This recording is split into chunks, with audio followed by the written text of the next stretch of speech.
And so it came to pass that in times gone by the mighty hero Avenger found himself ensnared in the webs of the great spider Nulak. It would not end like this, however, for the pieces were arranged on the board for one final showdown between the representatives of the many gods of Orb themselves. This then shall be the final confrontation, and all hangs in the balance for good or ill.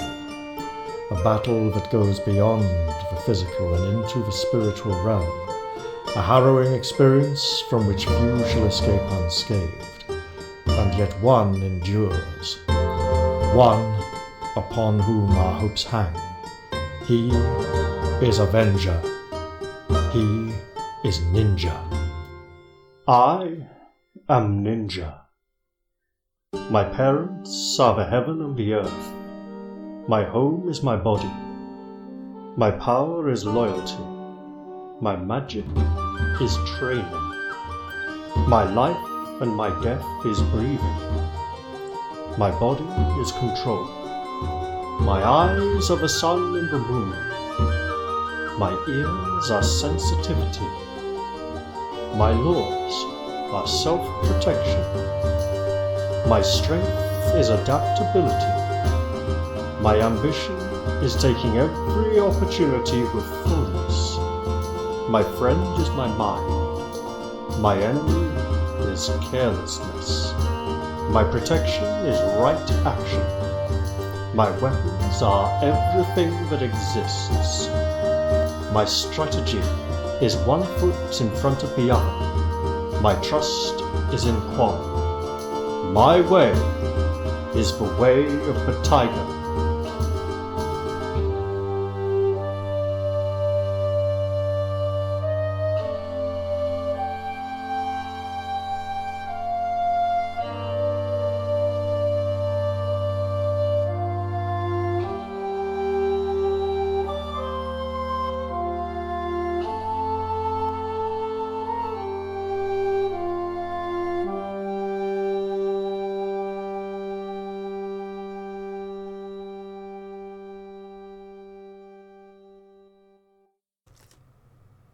Hello everybody, I'm Raphael Perry and this is, hopefully, possibly, the final episode of The Way of the Tiger.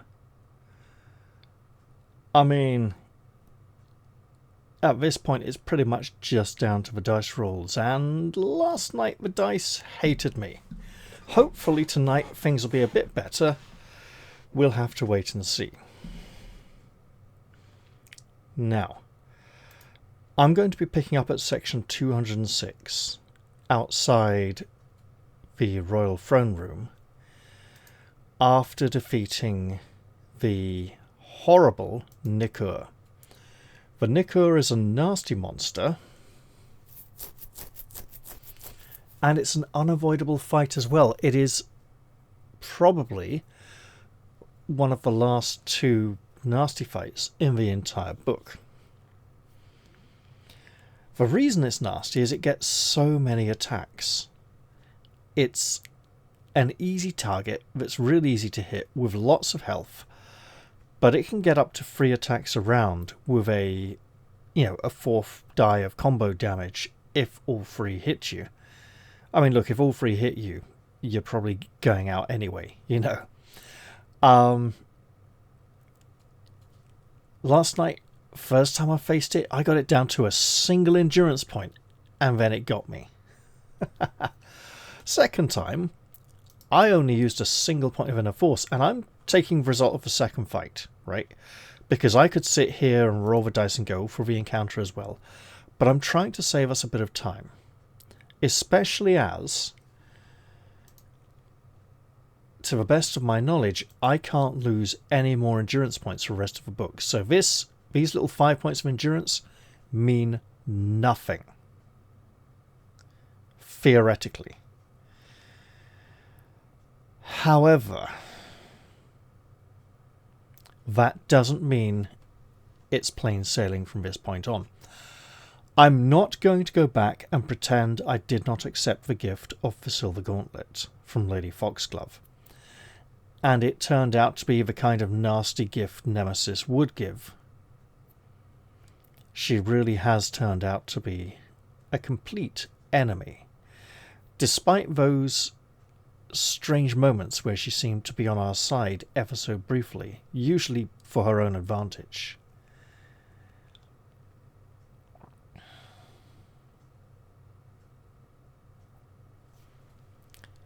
So, we stagger away from the fight with the Nikur. Oh yeah, if we had refused to take the gauntlet, then instead of the gauntlet summoning the monster out of the water to attack us, and I don't mean like a magical time of conjuration, I mean summoning as in a summons, a call that was answered, right? Instead of that, Dore Lejeune snatches Xaki's sword and strikes the creature while it lurks in the water before it can rise up, knocking off 8 points of its endurance and therefore making the fight significantly more manageable.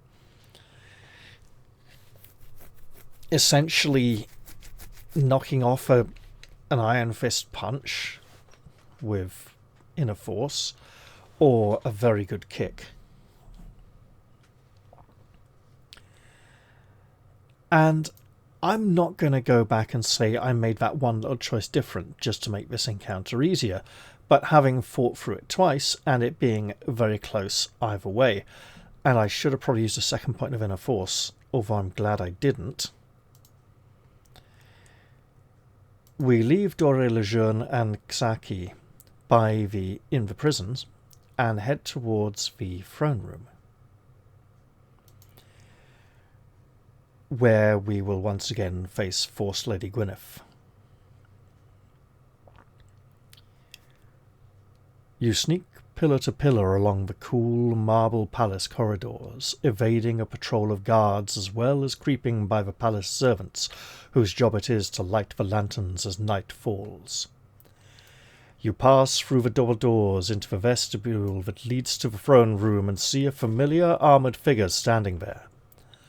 Force Lady Gwyneth has been pacing between the cloak rack and the row of seats, hand on the red-runed pommel of the sword at her hip, which she draws as you step into the light from the wall lantern.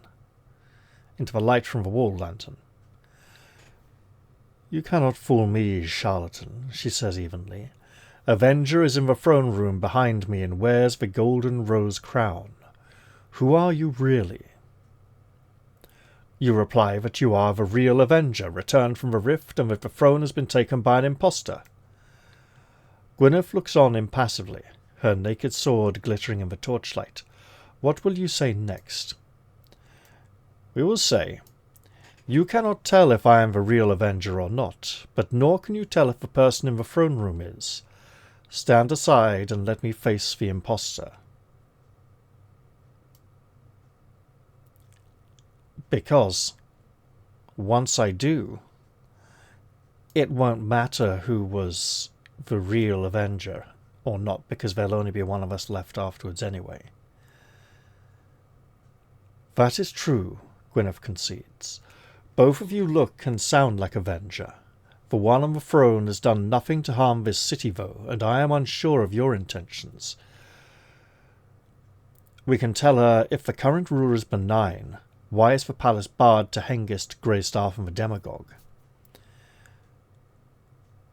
Or say, I will favour both you and your temple if you let me pass. That's bribery, she won't like that. We'll say, I intend to rule according to the laws and traditions of my father Seged, and hope not to roll a double one this time, because that was just death last time. Gwyneth frowns and lowers her sword. So you have said in our many conversations, and memory suggests no one else was ever around to hear. You are as much Avenger as the one in that throne room, so far as I can tell. You order her to attend the temple to Dharma at once and stand down the army from its planned punitive strike on the rift. Gwyneth sheaths her weapon.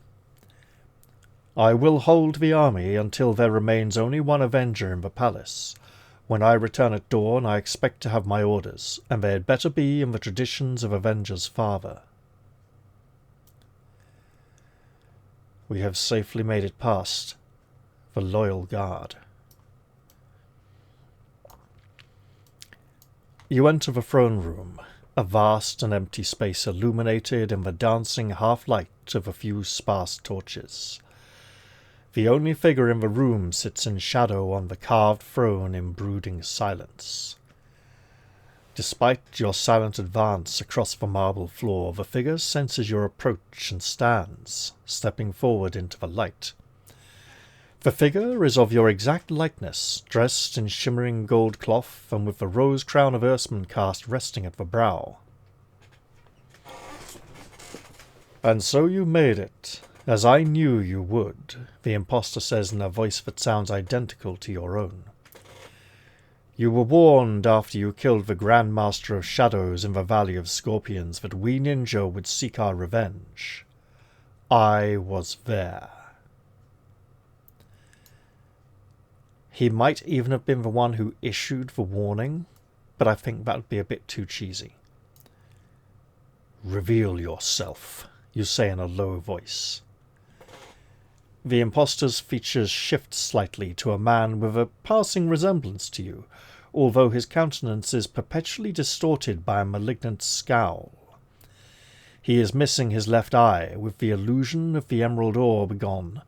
There is now just a dark and empty socket. And this reminds me of Ashipaddle. And Cinderella, obviously.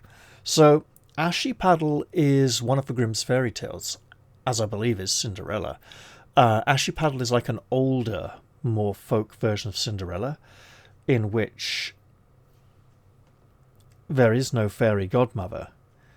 Cinderella is the witch. Ashipaddle is the witch, because she paddles the ashes in the fireplace, and brooms and strokes them around. Anyway, instead of a glass slipper, and actually the glass slipper is a fur boot, but that's we'll have time for that as well, don't worry. So instead of a glass slipper, in Ashipaddle, it's a mask that she wears to a masked ball with the prince, and he falls in love with her. And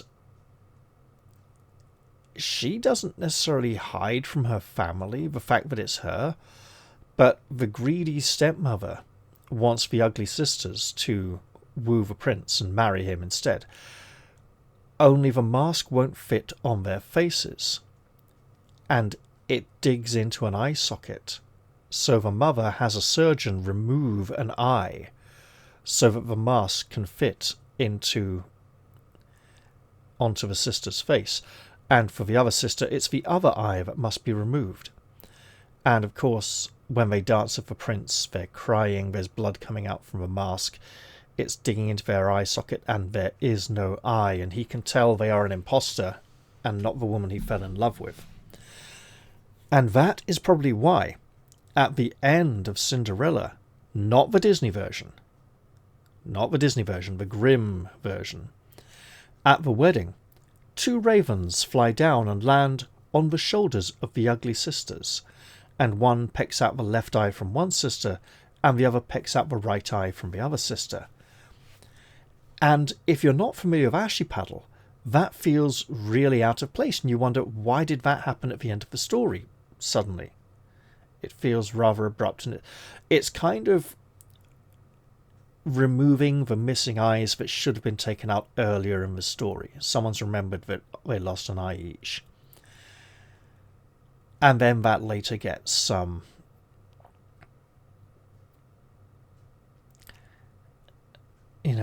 compounded with the cutting off toes to make them fit in the slipper and things like that. Or to the very sanitized version of them just trying it on and it just not fitting at all. So he has removed the eye, in this case, so that he can put the emerald orb in his eye socket, or at least pretend he has a missing eye, Right, and he's just say, oh, I'm not wearing it at the moment, I don't need it. I was chosen for this mission for one reason alone, he says. My powers of disguise, for I am neither the strongest nor the quickest of my order. I even cut out my left eye to complete the ruse, yet it was for nothing, when Lackland provided a better way to impersonate you. When you killed Mandrake the Assassin, the priests of Nemesis stripped his belt of illusion that helped him mimic these rare few figures beyond his personal talent. Of those rare few figures beyond his personal talent. With that belt and my ninja skills, I have been able to assume your identity and your throne. Yet when rumours flew from the rift that you had escaped, I spread a warning of an impostor coming, and retrieved another item from Mandrake's corpse. The impostor produces a glistening sword stick, inscribed with your name and the rune of everlasting sleep. You realize with a sense of growing dread that a single strike from that weapon will kill you outright.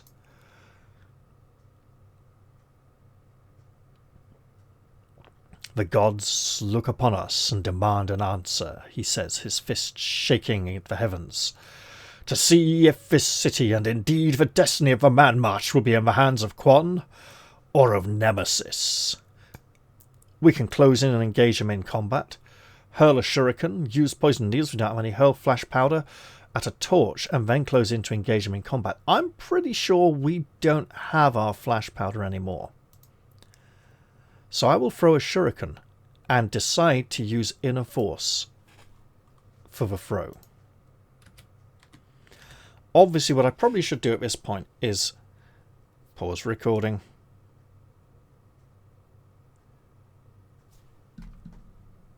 Clear the map tools chat log. And then hope nobody looks at the timestamp down at the bottom and just try this as many times as I want. But hey, point of inner force, throw a ninja star. Guess what? It doesn't matter if I'm getting it back or not. I'll be dead or alive, and if I live, I probably won't need it anyway. So, we is going to chuck a ninja star in it with inner force at him. And then he turns into a Dark Souls boss from hell for dickheads with no brain who try to dodge everything because they put all their stats into dexterity and strength for damage and have no health to take a single hit. If you did not use inner force, your opponent's mastery of the ninja arts allows him to perform arrow cutting to deflect the thrown shuriken wide. If you used inner force, the power of Quan is behind your throw, making arrow cutting difficult. The ninja has a defense of 7 against your shuriken, and I don't believe we ever gained a throw shuriken modifier. So we're just going to have to roll 2 dice. Fuck! Nope, 7 beats a 6. If you hit, you may deduct 1 die from his endurance of 14 when you come to fight him. I'm absolutely going to roll that now. 4. So.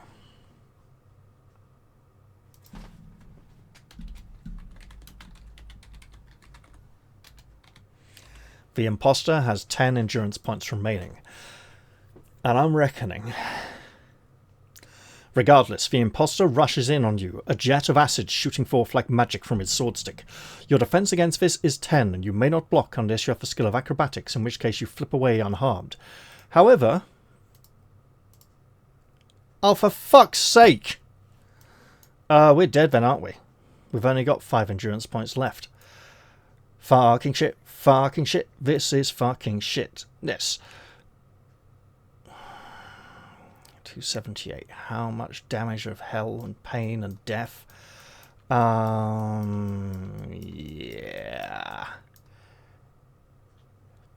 The spray splashes across your good eye, leaving you in terrible pain and blind. If you're carrying a small silver or golden hourglass, I am. Hey! Maybe it won't leave me blind. It seems rescuing Hengist was the best thing to do. Suddenly, just as the pall of death and darkness comes over you, time seems to reverse to the point before the imposter first struck you. The god Time seems to be defending the bearer of the hourglass in this moment of need. Does the hourglass break?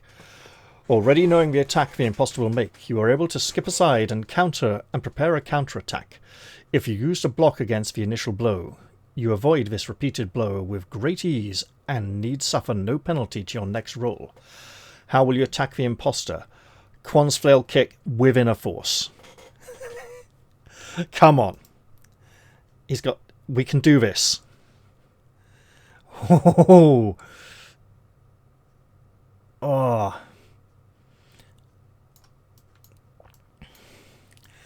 You turn and whip your leg up as you spin and delivering a... Blah. You turn and whip your leg up as you spin, delivering a punishing kick towards your enemy's head. If you succeed and you have a skill of Yubijutsu, which we don't, you may add 1 to the damage, but you may not combine nerve striking with inner force. That's okay. I don't have nerve striking, I have inner force, and I'm going to bloody well use it. We're going to make Bruce Lee noises and kick his fucking head in. The imposter's defense against Quan's flail kick is 6, and we have a +2 kick modifier, which we are definitely going to remember. A 7, 5 plus 2, beats his defense of 6. And so we're going to do some damage. 1 die, +2, doubled for inner force. 6 times 2 is 12. What did I say we were going to do? We kicked his fucking head in. Oh, yes.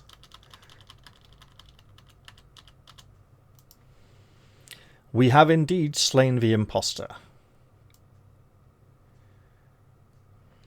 Whew.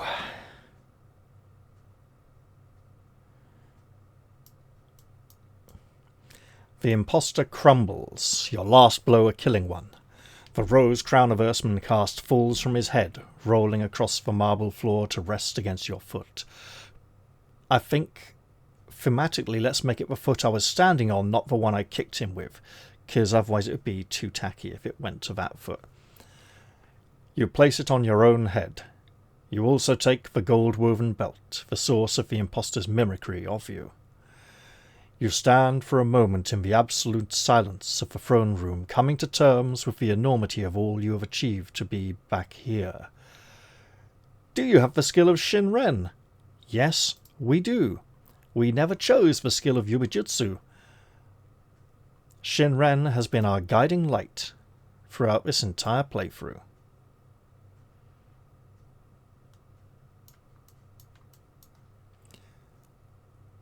That's the wrong number.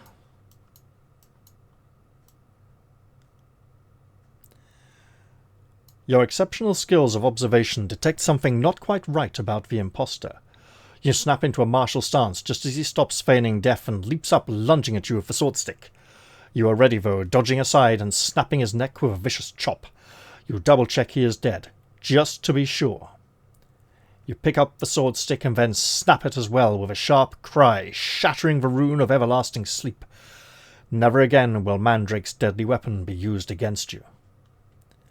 At last, you have returned to your birthright as ruler of Erstmann. You're about to go and seek out some palace guards when you hear a commotion coming from the vestibule. We do have a blood-stained diary, not the leather-bound diary, therefore we get to go to section 87. Whatever that might mean.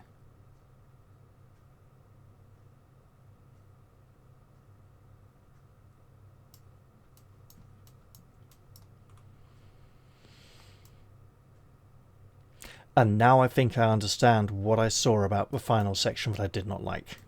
I think it's the belt. A group of shield maidens led by Force Lady Gwyneth and with Ksaki and Dore accompanying them enter the throne room.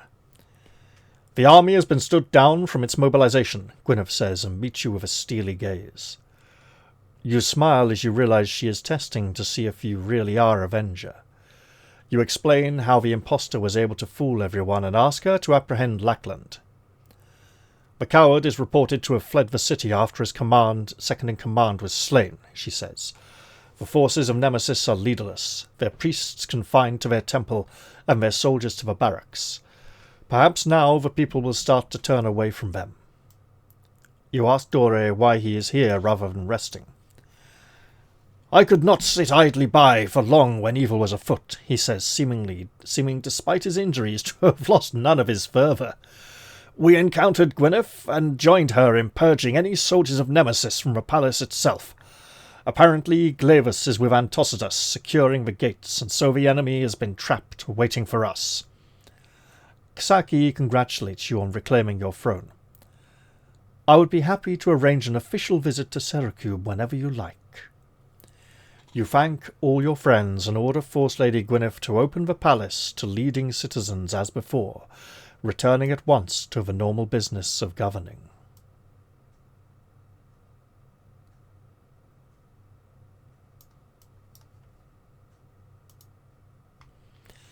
A new day dawns in your great city, the last one of men before the rift, but you do not greet it. Blah. Let's do that again. A new day dawns in your great city, the last one of men before the rift, but you do not greet it in meetings in Star Chamber or ruling upon your throne. Instead, despite your weariness, you climb the secret stairway of your father, marked with the holy symbols of the Catechism of the Redeemer. You stand on the battlements in the bright sunshine, the gentle breeze bringing with it all the everyday sounds of the city below, soothing away all your recent ordeals. This is your place, and these are your people, and you will watch over them as Quan has watched over you.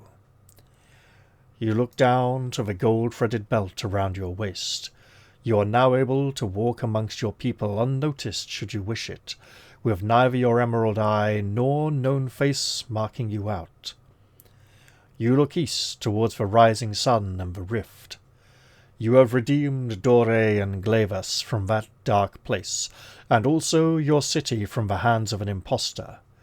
You vow that as long as you draw breath, the city of Earthmancast will stand firm against the evil that infests the world.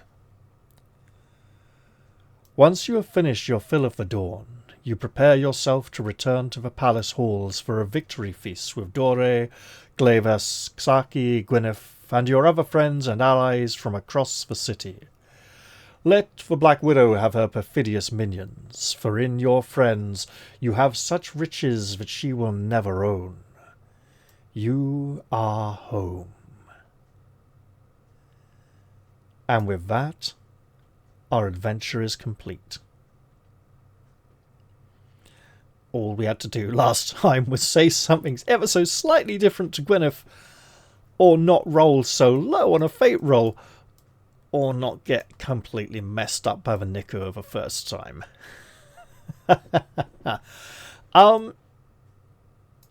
I don't like the implication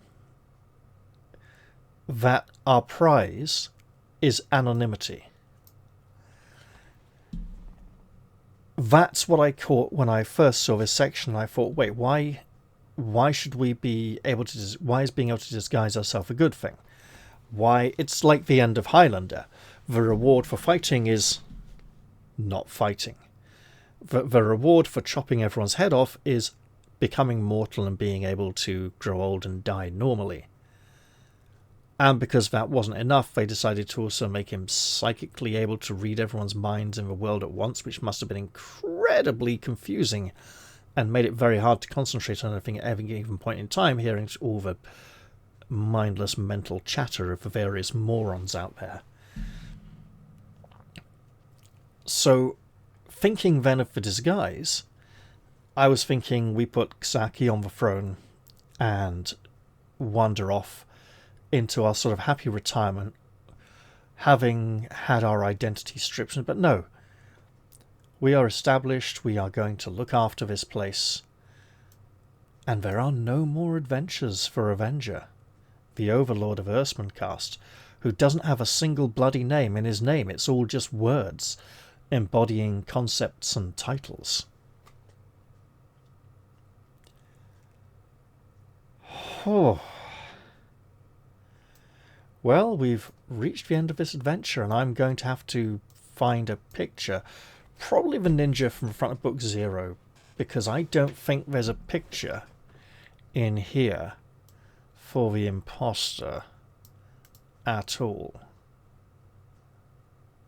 Who's Luca? I don't know.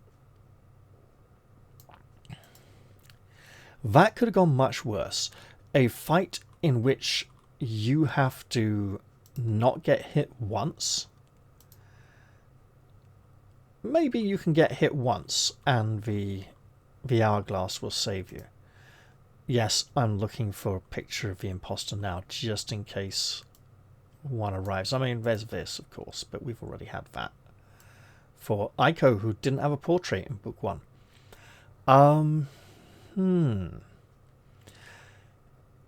It was nice to see a lot of old beloved characters return in this adventure, but in many cases they felt a bit underused, or like sort of gratuitous cameos, where it feels as if it could have been better. Yeah. It also felt really disjointed as a narrative. It didn't feel like one continuous story. It felt like 3 or 4 separate stories, all linked together through some very tenuous links and some far more solid links.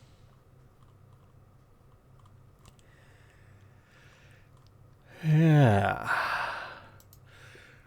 Oh, and the angel sending us back. Why? Lord GQ, not the imposter. Probably a picture they used from in the illustrated version of book 2.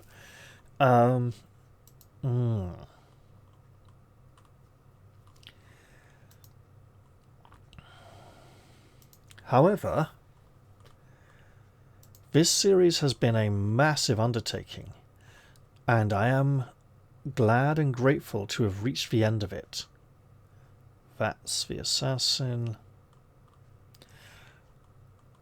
And if you've watched all the way from the beginning and made it through here to the end, then congratulations.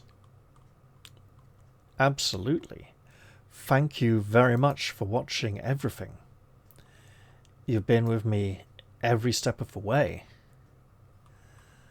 And, you know, you've thrown every punch, launched every kick, been right there with me. Even if at times you didn't quite agree with some of my decisions.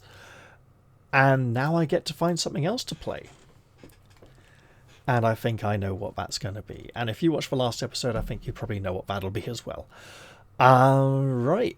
We have escaped the clutches of the Spider Queen, rescued Glaivas, really randomly teleported out to a spiritual realm, which was very short, then been teleported into a fight with the Mind Maggot, teleported out of that fight.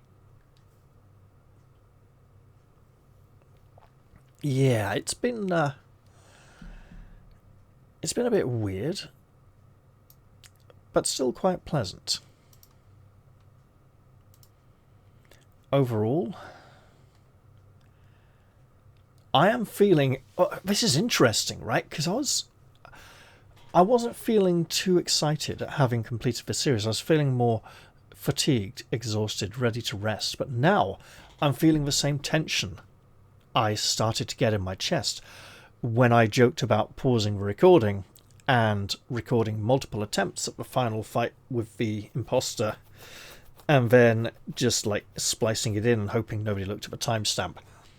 But hey, I didn't need to do that in the end after all. But yeah, I'm feeling that sort of tension and a bit of anger rising, which is weird because this is a time of happiness, of peace.